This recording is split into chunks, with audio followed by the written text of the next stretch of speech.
Saudara Kementerian Haji dan Umroh menyiapkan sejumlah skenario untuk mengantisipasi dampak perang Iran terhadap penyelenggaraan ibadah haji. Salah satu opsi yang dipertimbangkan adalah ibadah haji tetap berangkat di tengah situasi konflik, namun dengan rute perjalanan yang lebih jauh. Menurut Menteri Haji dan Umroh Muhammad Irfan Yusuf, pengalihan jalur penerbangan berpotensi menambah biaya. Pemerintah juga akan mempertimbangkan perubahan waktu keberangkatan dan kepulangan. Namun ada juga kemungkinan Arab Saudi tetap menyelenggarakan ibadah haji, tetapi Indonesia tidak memberangkatkan jemaah karena faktor resiko. Jika ini terjadi, pemerintah akan melobi agar uang yang telah disetorkan tak hangus. Opsi lainnya adalah pemerintah melakukan refund atau mengembalikan dana, namun jemaah tetap tidak kehilangan kesempatan berangkat di tahun berikutnya. Seandainya nanti ada keadaan darurat yang kita antisipasi dulu dalam penyelenggaraan ibadah haji. Beberapa skenario yang kemungkinan kita mitigasikan. Pertama, ibadah haji tetap berangkat di tengah situasi konflik. Dengan kondisi Arab Saudi membuka penyelenggaraan ibadah haji, negara Indonesia memutuskan memberangkatkan meski kemungkinan berisiko tinggi. Terhadap skenario ini, Kementerian Haji dan Umroh perlu melakukan mitigasi jalur udara (air bridge) ke Arab Saudi berupa skenario pengalihan rute penerbangan menjauhi zona konflik, di antaranya Irak, Syria, Iran, Israel, UEA, dan Qatar. Mitigasi jalur penerbangan dengan menggunakan jalur selatan via Samudra Hindia dan masuk melalui ruang udara Afrika Timur atau jalur aman lainnya. Koordinasi dengan pihak GAGA Arab Saudi sangat diperlukan untuk memastikan keselamatan zona penerbangan. Dampak dari pengalihan rute ini antara lain waktu tempuh semakin panjang. Jika jarak waktu tempuh semakin panjang, pesawat yang tidak memiliki jangkauan jarak jauh harus melakukan technical landing di negara ketiga. Dan tentu saja akan berakibat ke penambahan anggaran. Atau yang ketiga, merubah slot time penerbangan agar penerbangan tetap dapat berangkat dan pulang tepat sesuai jadwal yang ditentukan.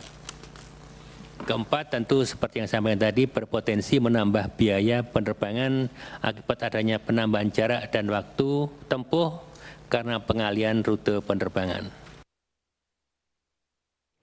Saudara, ibadah haji berpotensi terdampak perang Iran. Pemerintah pun menyiapkan beragam opsi keberangkatan haji 2026.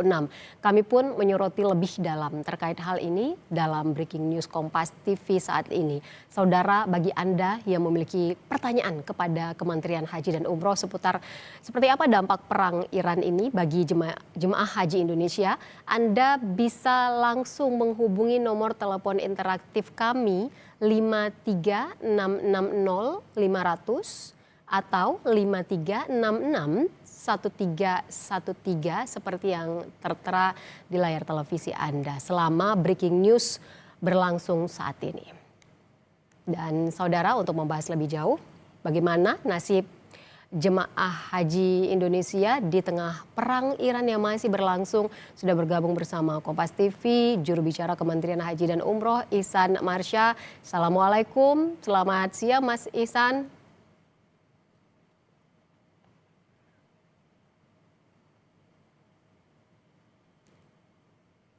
Assalamualaikum Mas Ihsan. Mohon maaf. Wassalamualaikum warahmatullahi wabarakatuh. Selamat siang Mbak Ivo dan juga pemirsa. Waalaikumsalam Mas Ihsan. Kapan sebenarnya jadwal keberangkatan kloter pertama haji 2026 ini yang secara resminya? Baik Mbak Ivo dan juga pemirsa, insya Allah untuk timeline pemberangkatan jamaah kita untuk kelompok terbang ataupun kloter yang pertama akan diberangkatkan akan dimulai pada tanggal 22 April mendatang. Ya tentu kalau kita hitung kurang lebih sekitar 40 harian lagi proses ataupun fase pemberangkatan jamaah haji kita akan dimulai. Tentu kalau kita bicara soal persiapan, alhamdulillah seluruh prosesnya sudah semakin matang. Bahkan kami menyebut sampai 95% Mbak Ivo persiapan untuk penyelenggaraan haji 1447 Hijriah ini. Berarti sudah bisa dipastikan Mas Ihsan, ini sudah sesuai atau tetap sesuai dengan rencana awal atau akan ada kemungkinan penundaan mungkin? Tentu pertama yang kita perlu sampaikan, pemerintah saat ini terus fokus pada persiapan penyelenggaraan haji 2026 yang sudah mencapai tadi 95%.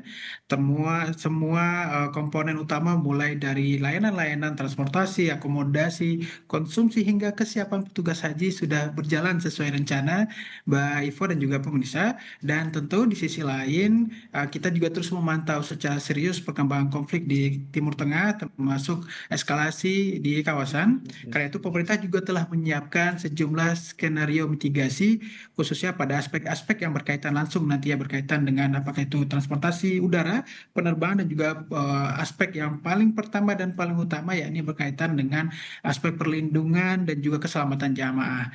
Dan tentu ini terus kita siapkan dan bahkan kalau kita melihat bicara tentang kesiapan yang terus kita kawal hingga hari ini, hampir 200.000 visa jamaah kita sudah terbit, Mbak Ivo. Artinya hampir 97% visa sudah keluar. Dan artinya ini juga kita melihat bagaimana kesiapan untuk penyelenggaraan Haji 1447 Hijriah. Bahkan kemarin di DPR Pak Menteri Gus Irfan juga menyampaikan apresiasi dari otoritas Arab Saudi berkaitan dengan kesiapan dan juga kesigapan dari kita dalam rangka mempersiapkan penyelenggaraan ibadah haji dengan progres pemvisaan yang masih hitungan bulan, 40 harian lagi kita sudah mencapai di angka 97%, hampir 100%, Mbak Evo. Ya, kalau dari pernyataan Anda tadi, Mas Ihsan, bahwa pemerintah sudah menyiapkan sejumlah skenario ya untuk keberangkatan jemaah haji Indonesia. Mas Ihsan, kita juga sudah bersama dengan Tuku Reza Shah dari Presiden University. Kita sapa terlebih dahulu. Assalamualaikum, selamat siang Pak Reza. Selamat siang, salam dari Presiden University. Mas Reza, menurut pandangan Anda, mengapa Indonesia ini harus membuat opsi-opsi bagi jemaah haji? Terima kasih. Ya, pertama karena ini tugas pemerintah ya, melindungi segenap bangsa Indonesia dan seluruh tumpah darah Indonesia. Jadi intinya adalah negara wajib memberikan rasa aman dan perlindungan hukum serta fisik bagi seluruh rakyat, wilayah dan kekayaan alam. Ini jumlah manusia yang akan berangkat haji itu luar biasa dan untuk itu mereka semua punya hak dilindungi oleh negara. Jadi kita berhadapan dengan urusan kenegaraan dan tentunya negara sangat berharap mereka itu berangkat selamat, pulang selamat dan haji mereka mabrur. Ya kira-kira seperti itu. Terima kasih. Kalau dari berbagai opsi yang ditawarkan ini yang mungkin menurut Anda yang paling mungkin akan diterapkan bagi jemaah haji Indonesia yang mana, Pak Reza? Saya pikir hingga saat ini opsi penerbangan adalah opsi yang terbaik. Cuman rutenya dari mana ini yang harus dipikirkan secara sungguh-sungguh oleh Kementerian Haji ya.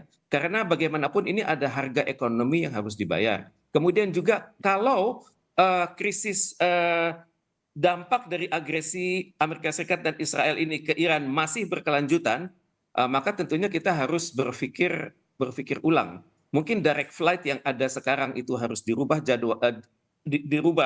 rutenya. Kemudian juga hendaknya kita juga memperhatikan nanti jangan sampai mereka berangkat selamat tapi pulangnya susah. Nah, untuk itu Indonesia hendak memikirkan juga jalur-jalur penyelamatan untuk keluar dari Arab Saudi dan ini memerlukan pekerjaan diplomatik yang luar biasa dan untuk itu kita harus sangat menghargai kinerja pemerintah Indonesia yang sudah memikirkan hal ini secara bersungguh-sungguh walaupun praktek haji itu baru 50 hari ke depan. Nah, jadi untuk itu saya salut pada pemerintah Indonesia. Iya, Mas Ihsan dan Pak Reza, seperti yang kita sebutkan di awal tadi, kita juga mengundang telepon interaktif di 53660 500 sudah bergabung.